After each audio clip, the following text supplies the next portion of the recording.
pentru înaintarea Lui.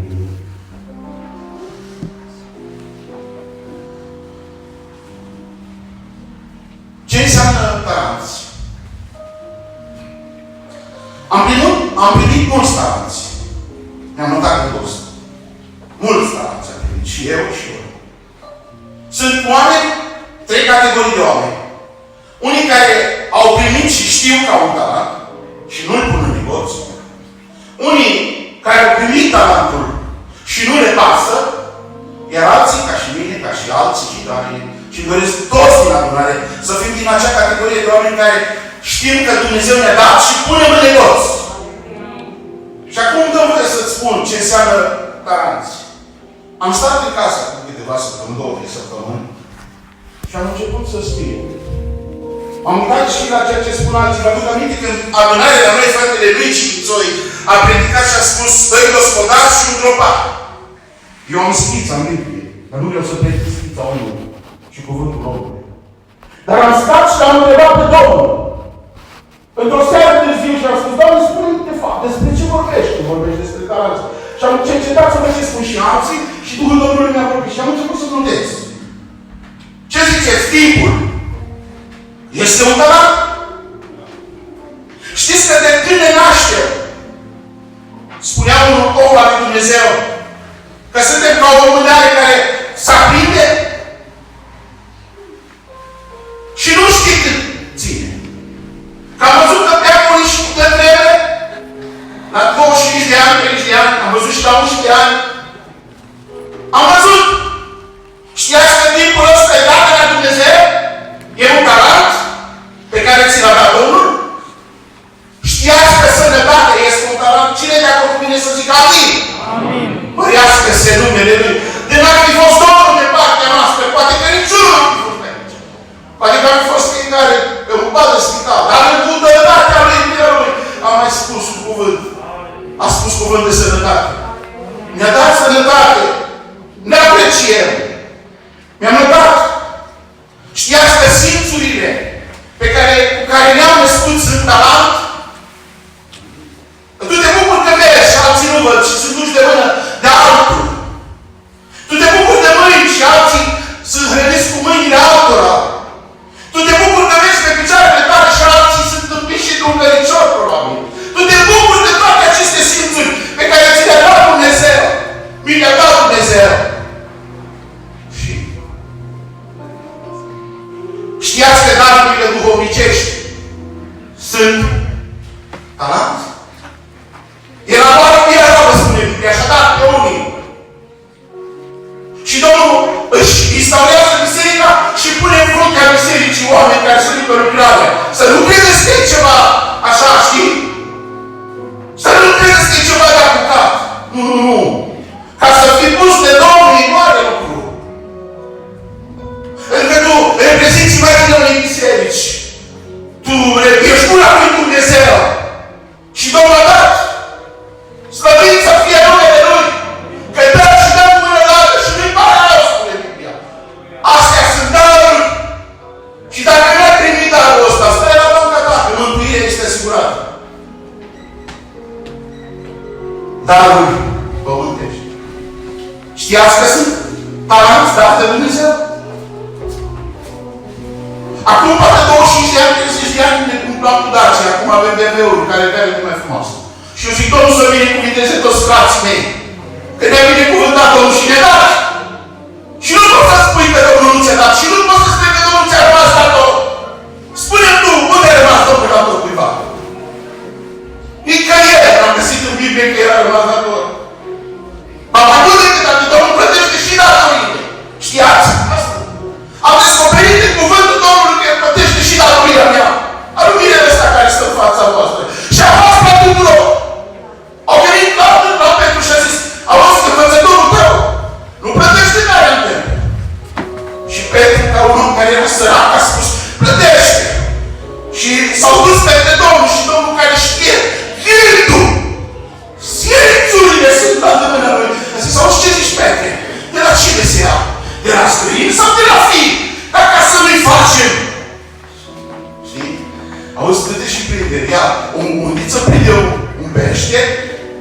vezi, vei găsi acolo și vei plăti și pentru mine și pentru tine, Petre. Vreau să spun ceva în această seară. A plătit toate datoria mea. Slăvit să fie numele Lui. Și eu am fost dator mult. Și nu vorbesc de partea pământească. Am greșit mult, am păcătuit mult și a plătit și plătește, slăvit să fie numele Lui. Vreau să vă mai spun ceva și să vă atrag atenția. Familia este un palat. Dacă nu pui preț pe familia ta, e tarat. Dacă Domnul ți-a dat familie, ți-a dat copii, pune preț pe ce ți-a dat Domnul. Pune preț că totul e de la El. Am stat și am văzut în continuare cuvântul Domnului și am găsit că libertatea e un talent. Talent, libertate. Acum un an, nu începusem că pandemia așa de tare și am fost invitați să mergem la evangelizare la Rahova. Și am ajuns în penitenciarul Rahova cu o echipă de frați de evangelizare. Și ne-au băgat într-o sală mare și am așteptat să-i aducă de pe secții. Și au adus niște copilași, 15 ani, 16 ani, 14 ani, o grupă întreagă. Și am întrebat pe oamenii aceia care păzeau ce cu ei. Unii au fost prins că au furat ceva fier, unii un telefon. Și le-am vorbit despre Domnul. Și mulți plângeau. Și își doreau să fie afară. M-am mai dus altă grupă, oameni normali. Și am zis, ce-ți cu ăștia? Ce secție asta? Că sunt pe secții mai periculoși, mai periculoși. Ăștia au făcut probleme mai așa. Și am văzut un om care avea un picior tăiat. Și l-am întrebat că m-am apropiat de el, că ne-am dus niște cadouri. Și am zis, și de ce? Am semnat fără să știu ce semnez. Și cu un picior tăiat, dar nu știu, dar mi-aș dori mult să fiu afară. În timpul ăsta au adus pe unul numit Vântul, l-ați văzut la televizor. L-au adus în scaun de rotile prins de altul. Câți bani are omul ăsta, nu știe numărul lor. Putea să fie și liber, putea. Pui tu preț pe libertate. Pui tu preț pe faptul că poți să ieși liber și să te miști. Asta e talent. Dar știți ce mă îngrozește? Atât de tare. Când am descoperit un mărtorul adevăr care mi l-am notat aici, scriind, va veni o vreme a socotelilor când se va cere înapoi ce făcut cu ce se poate. Dați-mi voie să vă spun ceva, fraților. Tot ceea ce eu v-am spus în această seară și probabil că sunt multe, nu ne aparțin nouă! Nu sunt ale mine! Nu sunt ale niciunea dintre noi, nimic de nostru! El e proprietarul, noi suntem doar posesori! Asta ne frică! Închipuieți! Ne-a vorbit Domnul seara aia! Că nu e al tău omul ăsta! Cum te comporți cu bunul care nu-i împrumutat de la altul? Când e mașina ta, mergi cum vrei cu ea. Dacă nu-i mașina ta, cum mergi cu ea? Și am acasă o carte cu multe istorioare și crede și una dintre ele spune un lucru extraordinar care se aseamănă tare cu ce vă spun seara asta. Un om a zis, aveam nevoie să dau o gaură într-un perete și m-am dus la vecinul care mi-a spus cu o perioadă de timp înainte că și-a cumpărat o mașină Bosch, spune. O mașină din aceea. Și m-am dus, spune el, și am cerut hotelul frumos. Am nevoie să-mi dai o mașină ta, să mă folosesc cu ea. Uite, trebuie să fac ceva. Și a luat-o și cum suntem noi, grăbiți, spunea autorul cărții, în momentul s-a blocat, s-a întâmplat ceva. Am scos-o de acolo, am încercat, zicea el, am desfăcut-o și am făcut-o toată casa în creștet. Și am încercat să o repar eu, că ăștia suntem noi. Și în același momentul în care căutam să o repun înapoi, să o pun să fie la fel, spunea, am auzit dintr-o dată Sovelia. Și Sovelia spunea, și era în continuu și spunea că s-a dus să deschide și l-a văzut pe vecin. Și vecinul i-a zis, îmi trebuie neapărat o mașină, că am nevoie și de el. Și în momentul în care i-a spus că trebuie neapărat o mașină, omul ăsta a început să se pleticească cuvântul, că nu știa cum să explice că e deschisă toată mașina. Soția de la bucătărie a auzit. Și s-a dus și a strâns o mașină într-un ștectar și i-a adus-o și a pus-o într-o pungă toată desfăcută.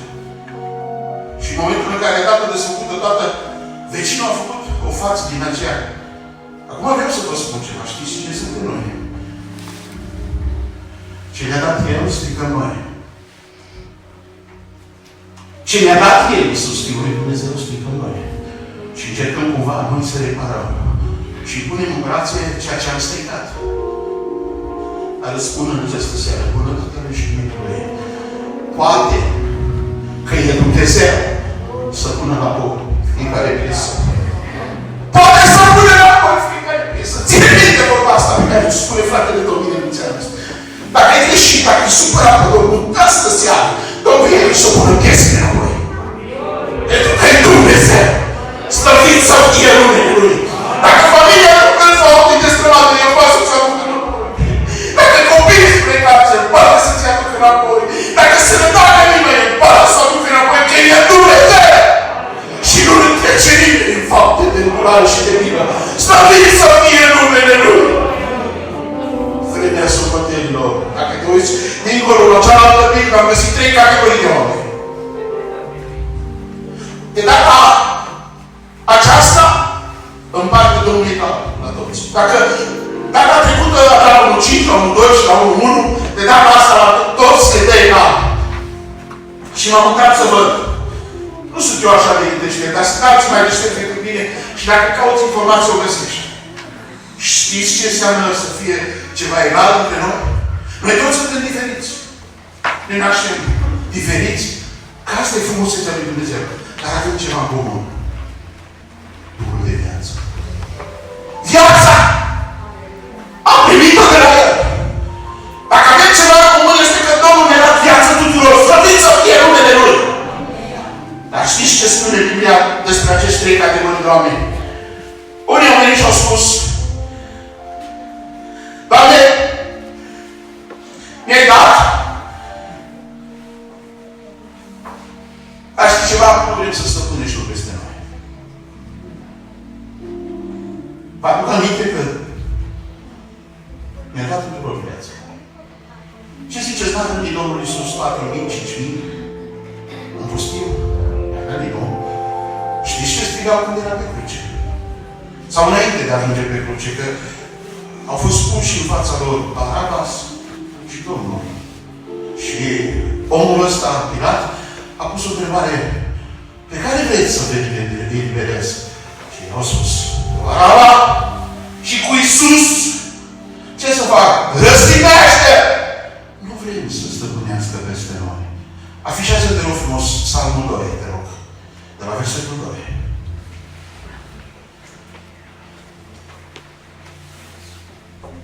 Împărații Pământului se răscoală și slăbitorii se slăbesc împreună împotriva Domnului și împotriva unsului Său zicând: să le rupem legăturile și să scăpăm de lanțurile lor. Cel ce șade în cerul râde, Domnul își bate joc de ei.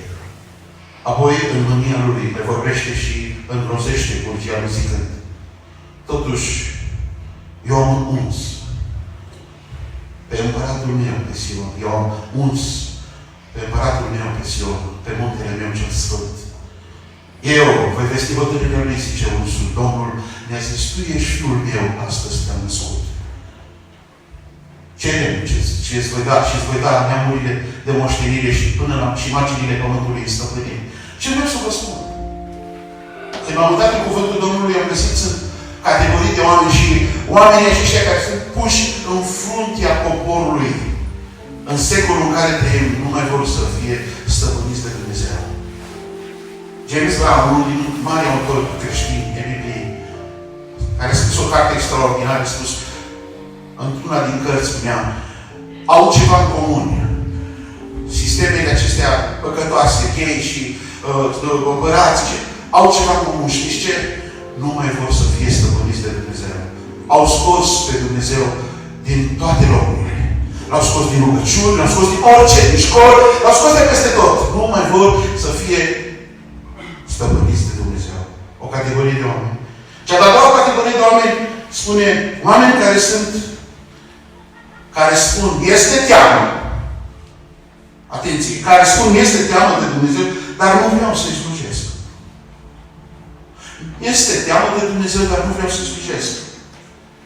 A venit un altul și a zis: Doamne, ia-ți sporul pe care l-am păstrat, învelit într-un ștergar. Că-și va întemui. Tuturor Domnul ne la viață. Dar ce face cu viața asta? Ne este teamă, dar nu vrem să slujim. Și spuneam de dimineață despre cadoul nedesfăcut, care stăteau aruncat undeva acolo, deși de fapt pe Domnul nostru, slăvit să fie numele Lui, le-a costat viața. Ioan, capitolul 3, versetul 16, a spus și spune cuvântul de aur, fiindcă atât de mult a iubit Dumnezeu lumea, că a dat pe singurul Său Fiu, pentru ca oricine crede în El să nu piară, și să aibă ce? Viața veșnică. Ce facem cu cadoul ăsta? O, Doamne, dură-te. Cea de-a treia categorie de oameni, și nu să mă opresc.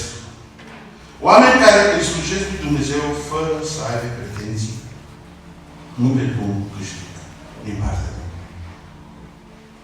Scrie undeva în Biblie că după ce le-a dat fiecare câte un bor, le-a spus că le va răsplăti cu ceva. Spune, arată undeva că oamenii ăștia așteptau ceva. Vă spun că nu. Să se îngure Domnul Iisus de noi, fraților. Să facem lucrarea Domnului de dragul Domnului. Să facem lucrarea Domnului de dragul Domnului. I-a spus unuia dintre ei, vino, robul. Ai fost credincios în puține lucruri. Auzi, te voi pune, să stăpâne 10 dreptăți. Și v-am spus, am o carte cu fel de întâmplări. Și într-una dintre ele am găsit, slăvit să fie Domnul de bun. Într-o seară, era frig afară, ploua, doi oameni în vârstă au avut o problemă cu mașina, erau cu un orșel fără nume și la un moment dat s-au oprit lângă un motel. Nu hotel, un motel. Și au mers acolo să nopteze cu gând că a doua zi să-și repare mașina să plece în continuare la drum. Și au ajuns în fața recepționerului și au spus, avem nevoie de o cameră. Și omul s-a uitat la ei și a zis, ne pare rău, tot este full. Și nici nu veți găsi în orașul, un alt loc. Și oamenii erau dezamăgiți, se gândeau că vor petrece noaptea în mașină, spuneau doctorii. Și în momentul în care s-au întors să plece și recepționerul a văzut fața lor, a văzut decepția pe fața lor. Și a spus, totuși există o posibilitate. Și omul s-a întors și a spus, care ar fi? Am să vă dau camera mea. Au acceptat de târziu camera lui. Au notat până dimineața, a plătit la recepție. I-au luat numele acelui recepționer și după o perioadă de timp, recepționerul a primit o scrisoare acasă. Sunteți invitați la New York. Drumul este plătit dușitos și sejurul este plătit și semnează Astoria. Omul nu știa despre ce. A ajuns la aeroport, a venit cineva la o mașină foarte luxoasă și l-a dus la cel mai mare hotel din New York. Avea deschisese hotel Astoria din New York.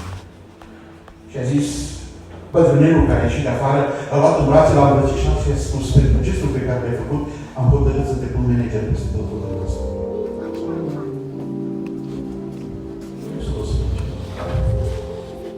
Orice vei face în numele Domnului Iisus Hristos, cu credincioșie, când te ajunge în împărăția lui Dumnezeu, se va pune deasupra capului economic, cu unul care mai frumos.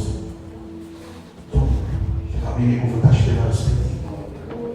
Fă o care nu fă lucrarea lui Dumnezeu. Dacă vei întoarce un om de la care nu-i cerea, spune cartea Evanghelie, se va pune deasupra capului diamante. Fă, Doamne, ca în ziua aceea, toți de ei să purtă pe cap cu nun de diamante și să strălucim. Și să strălucim pentru toată veșnicia în prezența Lui. Și știți de ce? Pentru că El este lumină. Cu cât ești mai aproape de El, cu atâta strălucești mai mult. Dumnezeu să vă binecuvânteze. Țineți minte talanții, totul e de la El. Noi suntem doar posesori. Atât. Cum te comporți cu ceea ce nu e al tău, îți spun eu cu cingăștie. Îți spun eu cu drag. De astăzi, hotărăște împreună cu mine, cu fratele tău, să tălciuiești ce facă Dumnezeu.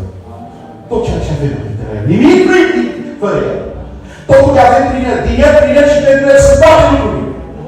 Și să ne ajute Domnul Iisus să punem cu adevărat preț pe ceea ce ne dă. Domnul să